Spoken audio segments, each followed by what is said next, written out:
As you go through your entrepreneurial journey, years after getting started, you start realizing that everybody that's really made it anywhere starts from the same point that you started. So in today's video, I decided to show you one of these people, which is my friend Rob Kurzak. I had a conversation with him on Discord and decided to record it for YouTube. So I asked him some personal questions that I had in mind and also some questions that I figured you all would probably ask. Also, if you have dreams to start a business and you want to support the channel for free, make sure you check out the free Shopify link in the description to start your dream business today. So without further ado, ladies and gentlemen, here's the conversation. Yeah, man, I'm hyped to be doing this finally. That's one of my things that I want to start doing a lot more lately is like giving other people a platform and providing more value. I think like there's no reason why we shouldn't collaborate. Rob, if you wouldn't mind, like the best place to start is always like the journey. People love a good story, and also just I guess knowing that you got to start from somewhere. So if you wouldn't mind, like I haven't even really heard your journey too much, even though we already know each other, but can you give me your journey like from the beginning? Yeah, absolutely. And first and foremost, bro, I'm excited to be on here and kind of just share things, share thoughts, and go forward from here on out. Hell But yeah. yeah, man, the journey started in 2019. This was the year that I was going to enroll into college, kind of figure out life, how people would say, Mm-hmm. and I remember I was sitting in ASU. I was going to go to Arizona State, and the board was like, "Oh, tuition cost out of state." It was like $56,000, and I was like, "Whoa, that is a lot of money. Yeah. How am I going to get that every year? What type of job am I going to do?" So I started, researching like salary, yada yada, and it just something in that moment. It just Mm-hmm. told me to like stop researching about school and start researching like how to make the money. Mm-hmm. So yeah, man, I went on YouTube while I was in orientation, and Wow. I got a Kevin David Amazon FBA ad. Kevin David, he crushed it, but he got me with that, and it seemed That's super funny. appealing. I was like, well, if this guy can do it, I think I can do it, type of deal. So I started with FBA, and it wasn't bad. It was definitely an interesting um, journey to start with. The difference between Amazon and Shopify of what I've seen is just like the control and the power. Amazon has the control, and Shopify, we have the control, we have the power. So yeah, I started Amazon, and then I actually went to a marketing core or a marketing conference and met like Justin Wool, Sam Jacobs, and a couple other people in this space that were at the event, and kind of just transitioned over to Shopify. I feel like in the beginning of the journey too, like everyone you see and everyone you're watching, bro, like they're making it seem so easy. Everybody's making it seem easy, and I was the type of person that was kind of like, I need to see it's real before I actually give my time and efforts like into this.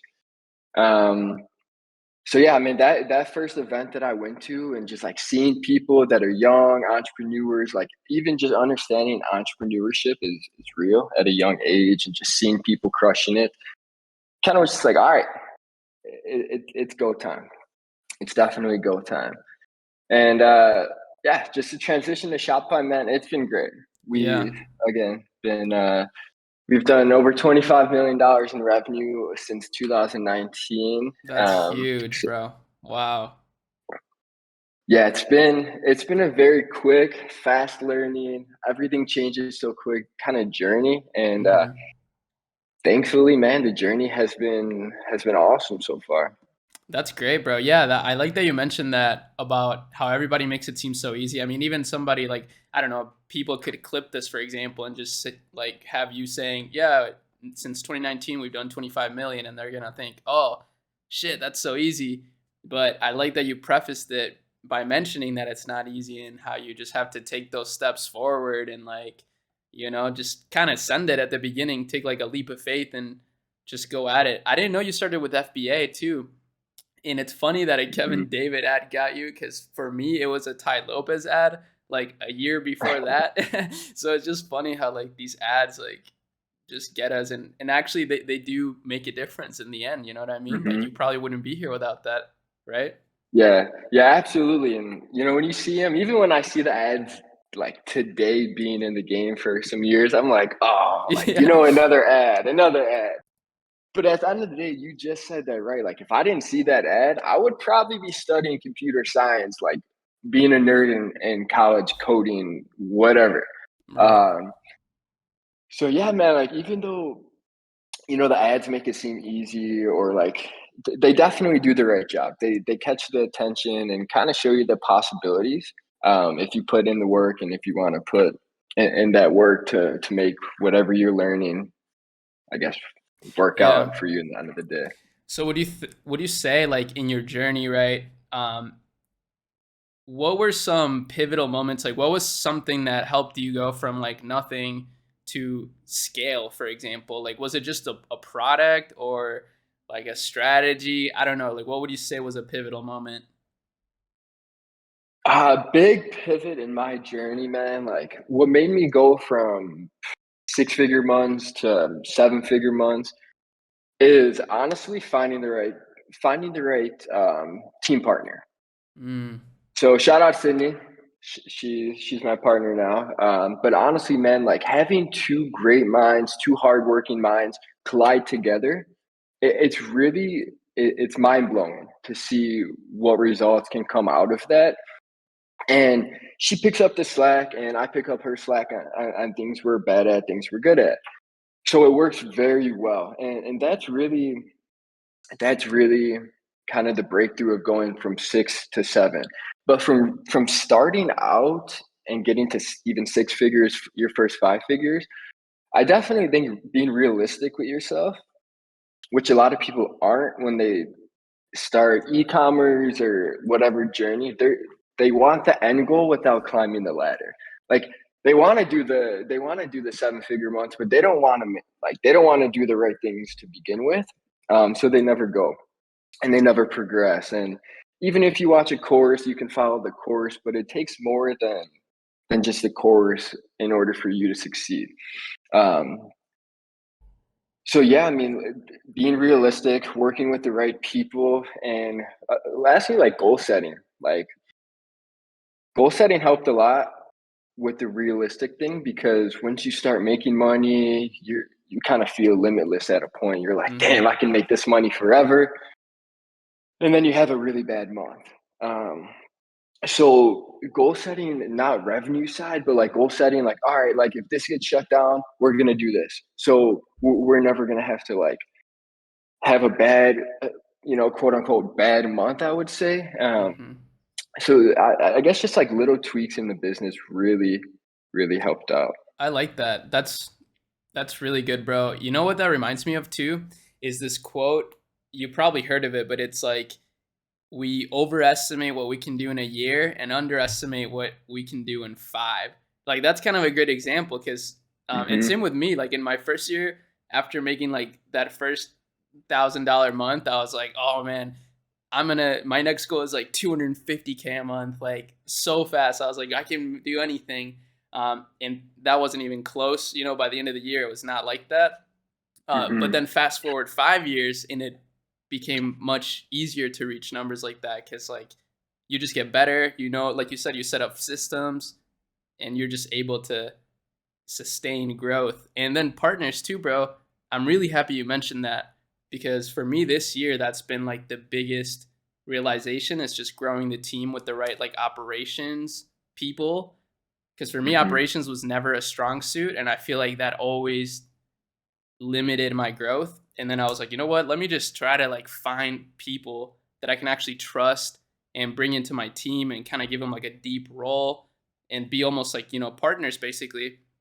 And that made an insane difference. And I'm sure for you, like having a girl too, like that adds such a nice touch, I'm sure. Yeah, I'm glad you like touch on the trust thing too. Like, when I find these days a lot of people are chasing partnerships to make more money, right? Like, oh, this person's doing that, I'm a partner with them to make a little more money. Like, yeah, sure, at the end of the day, that works. Or it could end up really bad. I've seen stories, people in the space, they partner with somebody because, they want to make more money, and then someone gets screwed over in the end of the day. Um, so yeah, the trust thing is really big, in my opinion, when it comes to working with somebody, just because you don't want to tell the person to do something and then look back 2 days later and it's not done. Yeah. And that's as simple as Yeah, I bro. guess I can put a partnership. I like that. It's like reliability is so much more important than people ever, expect. At least for me, that's what it was. Like that's kind of what I started now placing as like a bigger emphasis in terms of like qualities that I look for in somebody is like reliability. Is like how reliable are they? Like if I say, "Hey, we need this done like, tonight." Like will it get done? And that's what Hmm. makes all the difference. So let me ask you this now, tying it back. I think this is like we're catching up right now, so that's why I'm just like, oh man, this is great because I'm like taking away Yeah. so many things. But I want to appeal to my audience a little bit. I know a lot of them are just still beginners and whatnot, so I want to just ask you from your perspective, what's like a good opportunity in your opinion? Like, let's say if you had to start from zero, that you would pursue right now. Um, I would still anyone I talk to, friends, family, start dropshipping. Dropshipping is still the biggest opportunity.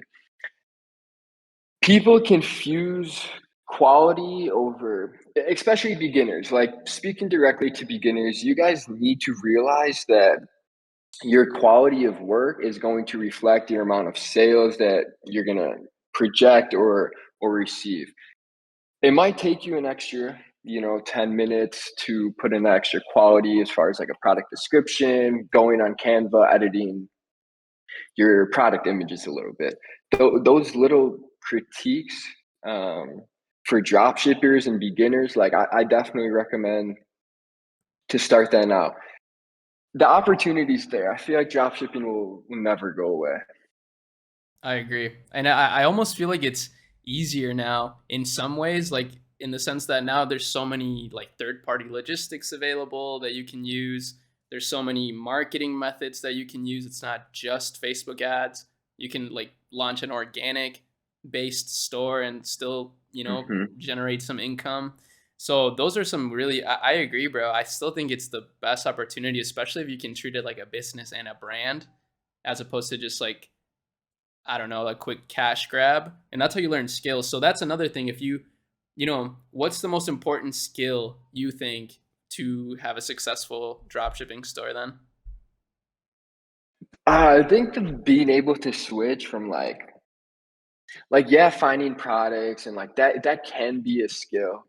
Um, but being able to switch from like because I like to start general. So if I'm testing multiple products, I like to just test, and try to find the good product.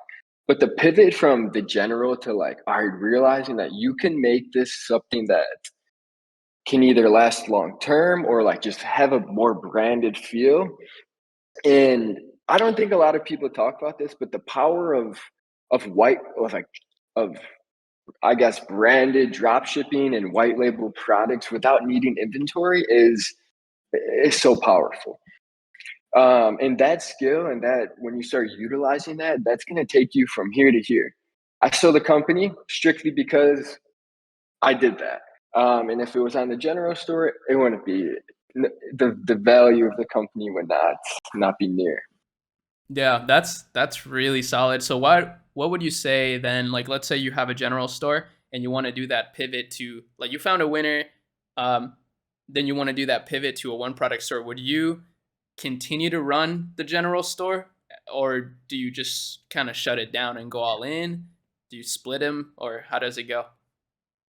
That's a good question. So if I ever transfer from general to one product, I like to do niche just because Mm. niche, it's a little more, in my opinion, trustworthy for the customers. So if they don't want one product, they might want the other. That's just my customer psychology. But but yeah, I would definitely keep running. You have to keep running the general store. The data you acquire and all that stuff, it's it's data you paid for, so don't throw it away.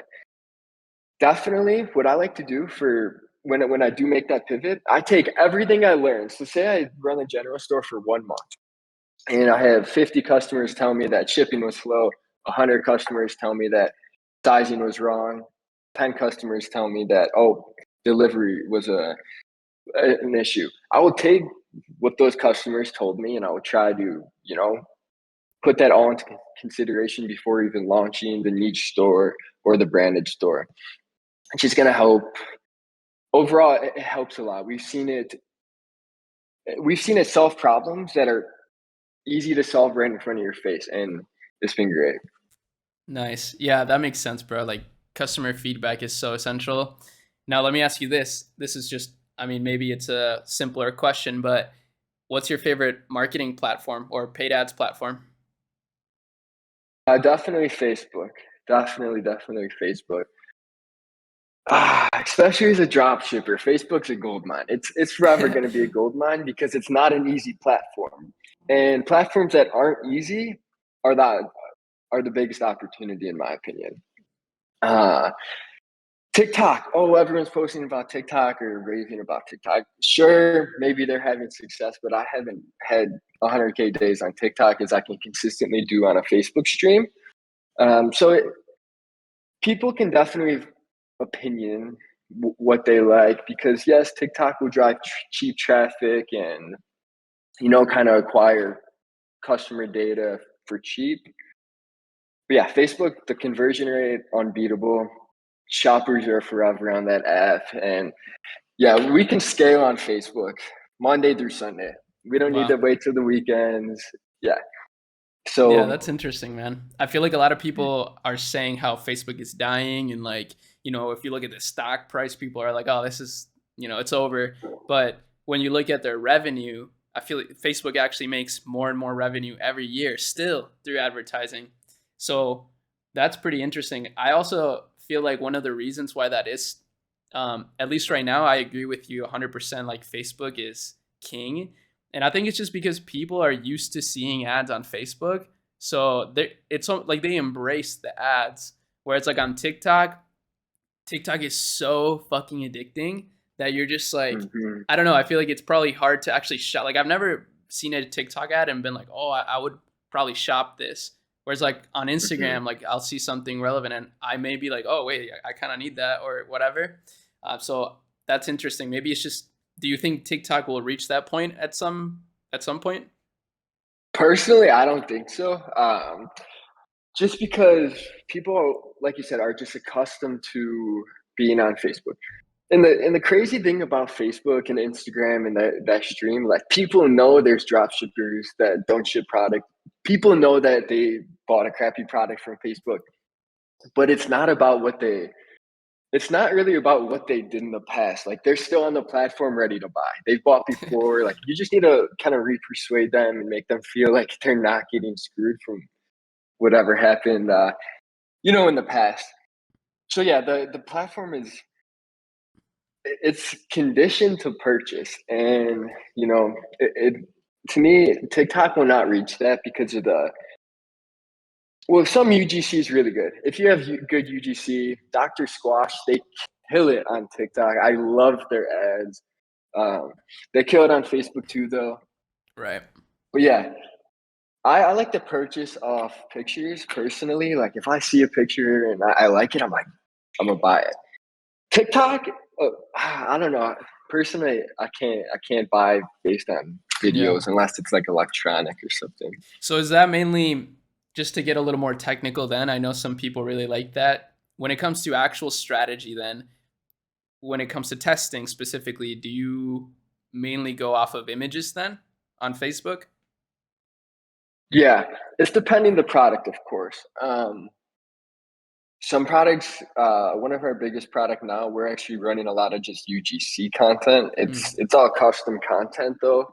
So we did take that next step and we pivoted from the general store to the niche branded and made that custom content. So yeah, I definitely think pictures still work though. Any product that I test that's new, I start with a picture because it's the easiest, and mm-hmm. people are still reacting to pictures. And if that product's going to work, I'm going to transition to videos and try to kind of just revamp creative, offer a new look to the consumers. Interesting. Yeah, that's awesome. Now, One more technical question, because I'm sure people are going to ask this. When it comes to actually testing strategy on Facebook, how do you like to approach it? Is it more so like broad targeting? Do you do like X amount of ad sets? Like, what's the strategy look like? Yeah, so I know this is probably everyone's strategy, but like it works, and people use this strategy because it works. Mm-hmm. So if it doesn't work for you, you got to switch something up, product creative. But one campaign, like always, purchase for fire, purchase for conversions, and yeah, we do 10 ad sets, 10 different interests, and always this is what we've changed in 2022. We test two ads now. So instead of testing just like one campaign, 10 ad sets, each have a different interest, and then one ad, we test two ads. This kind of just gives us a different look. We can test different angles when we do create our two different creatives. So it just helps a little bit. And Facebook, again, it's the king of platforms. It's going to optimize which one's better. But yeah, I mean, if that strategy isn't working for you, we've seen CBOs $100, like $100 a day, very broad, 5 ad sets, 2 ads per ad set, and very broad e-packet countries, no targeting. That's worked as well. Those are going to be for the more general products that you can't really, you don't really know exactly what they're going to be looking for or what interest to target, and it's worked really well. Interesting. And then do you just run it for like a few days? Like, do you just cut it right away if it doesn't work? Or how much would you spend on a product test, you think? So many people ask me this, and it's kind of hard to like. Each product's different. I'm I sure feel you know that. that. Like each product is going to be so different, and also like it's crazy, but each day could be so different. Right. And when you first start a product, you want to make sure you're getting good quality, cheap quality traffic. And I feel like that's the most important thing to be looking for when you're launching and kind of testing new products is like how good and how cheap is the traffic that you're getting. Um, so just break that down a little further. If we're doing e-packet and we're getting just cheap traffic from Israel, like obviously it's not the best traffic, but it's cheap. So there's an opportunity there. Um, if we're getting US traffic and we're getting $2 cost per click, it's just not there. There's no opportunity to translate into, our one dominant market of US. Mhm. Um, but yeah, I mean, and the biggest thing that I really am looking into these days, because tracking's a little off, it's very hard to be predictable, is your click-through rate. I feel like that click-through rate is huge now, especially just because you want to know how many people.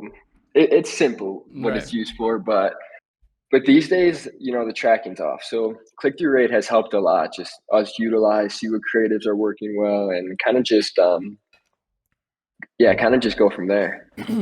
Yeah, I do see a correlation between click through rate and return on ad spend. Like, usually, if it's a shitty click through rate, the ROAS is bad. If it's really good, the ROAS tends to be good. So, that's actually, you're right. That's a really good lower funnel metric to look at, especially at the beginning. So, now let me move on from these sort of questions. This is good stuff, though. I'm sure people are going to love this, and I'm sure it's going to help out like an insane amount of people. But I want to know, like, personally, like, what are you guys up to these days? Are you still just, running up stores, building up new brands and doing that cycle, or what's in it for you guys right now? The goal is distribution. So yeah, what we're building now is I can't reveal what we're building, but our goal of the brands we're building is starting to do distribution.